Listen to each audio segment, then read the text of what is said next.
അപ്പോൾ നമ്മളിന്ന് വീണ്ടും ചില കുടുംബവിശേഷങ്ങളും കൃഷികാര്യങ്ങളൊക്കെയാണ്. അപ്പോൾ അതിൽ നമ്മുടെ കൃഷിയിൽ വീട്ടിലെ കൃഷിയിൽ വന്ന ചില സംഭവങ്ങളെ നിങ്ങളിന്ന് കാണിച്ചു തരാം. ആ വിശേഷങ്ങളൊക്കെ ഒന്ന് കണ്ടാലോ. റംബുട്ടാൻ പൂത്തു, അതുപോലെ മംഗോസ്റ്റിൻ പൂത്തു, അതിൻ്റെ കായെല്ലാം ഇങ്ങനെ പൊഴിഞ്ഞു പോയിക്കൊണ്ടിരിക്കുന്നു. ഞാൻ വീട്ടിൽ നിന്ന് ജോലിക്ക് പോകുമ്പോൾ ഇത് നനയ്ക്കുകയും നോക്കുകയൊക്കെ ചെയ്യുന്നയാളായത്.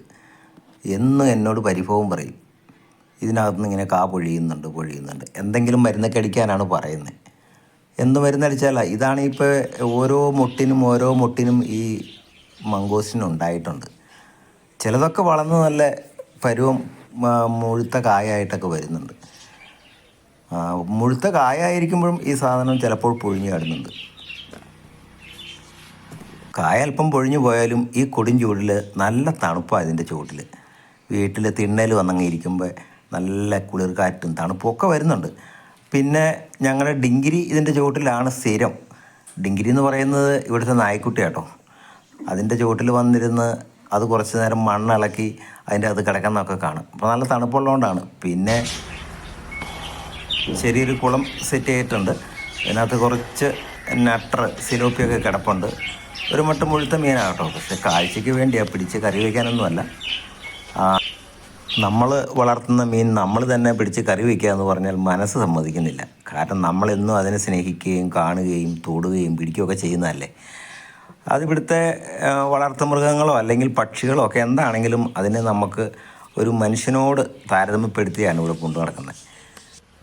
എന്തെങ്കിലും പണിക്ക് വേണ്ടി മുറ്റത്തിറങ്ങിയാൽ വല്ല ക്ലീനിങ്ങിനോ അല്ലെങ്കിൽ വല്ല ചെടിക്കകത്ത് പുല്ല് പറിക്കാനൊക്കെ ഇറങ്ങിക്കഴിഞ്ഞാൽ ടിങ്കിരി കൂട്ടി കിടക്കാൻ സമ്മതിക്കില്ല. ടിങ്കിരിക്ക് ഉടനെ തന്നെ ആ കൂടത്തിൽ കൂടുകയും ചെയ്യണം.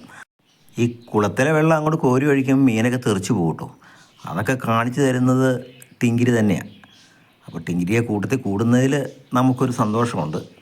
ഇങ്ങനെയുള്ള ചില കാര്യങ്ങൾ കാണിച്ചു തരും. പിന്നെ അതിനോട് ചേർന്ന് തന്നെ ഒരു ചെറിയ കുളമുണ്ട്. അതിനകത്തൊരു ആമ്പലൊക്കെ ഇട്ടിട്ടുണ്ട്. അതിനകത്ത് കുറച്ച് ഗപ്പിയൊക്കെ ഉണ്ട്. പിന്നെ വേറൊരുത്തൻ അവിടെ കുടിതാമസത്തിന് വന്നിട്ടുണ്ട്. അവനെ ക്ഷണിച്ച് വരുത്തിയതൊന്നുമല്ല, അവൻ തന്നെ വന്ന് കയറിയതാണ്. അവനതിൽ ചാടിപ്പാഞ്ഞ് നടക്കട്ടെ. അപ്പോൾ ഇതുപോലെ ഒരുപാട് മംഗോസ്റ്റിൻ നമുക്ക് ഈ പ്രാവശ്യം പൊഴിഞ്ഞു പോയിട്ടുണ്ടേ.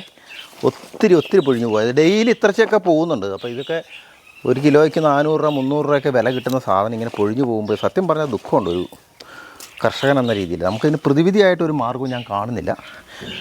കഴിഞ്ഞ പ്രാവശ്യം ഞാൻ കുറച്ച് തുരിശൊക്കെ അടിച്ചു, പക്ഷേ എന്നിട്ടും വലിയ പ്രയോജനം ഉണ്ടായില്ല.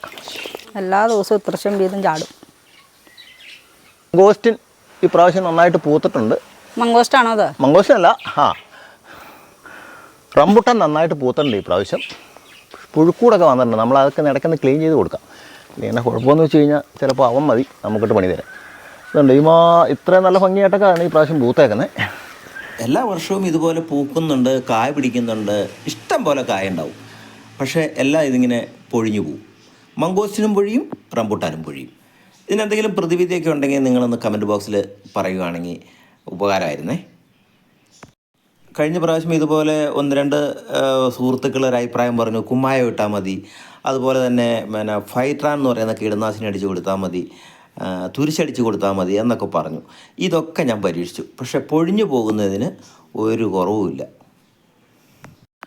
കുറേയൊക്കെ പൊഴിഞ്ഞു പോയാലും നമുക്കെല്ലാ വർഷവും ആവശ്യത്തിൽ കൂടുതൽ മംഗോസ്റ്റിനും റംബുട്ടാനൊക്കെ പഴം കഴിക്കാൻ പറ്റുന്നുണ്ട്. പിന്നെ ഒരു സുഖം ഇതൊക്കെ കാണുകയും ഇതിനെ പരിചരിക്കുകയൊക്കെ ചെയ്യുമ്പോൾ ഈ ലവ് ബേഡ്സ്, ടിങ്കിരി, മീൻ, ഈ ടെൻഷൻ്റെ ഇടയ്ക്ക് വൈകുന്നേരം അല്പസമയം ഇതുങ്ങളോടൊത്ത് സമയം ചിലവഴിക്കുമ്പോൾ ഒരു സുഖമൊക്കെ ഉണ്ട്. ഒരു ടെൻഷൻ ഫ്രീ കിട്ടും.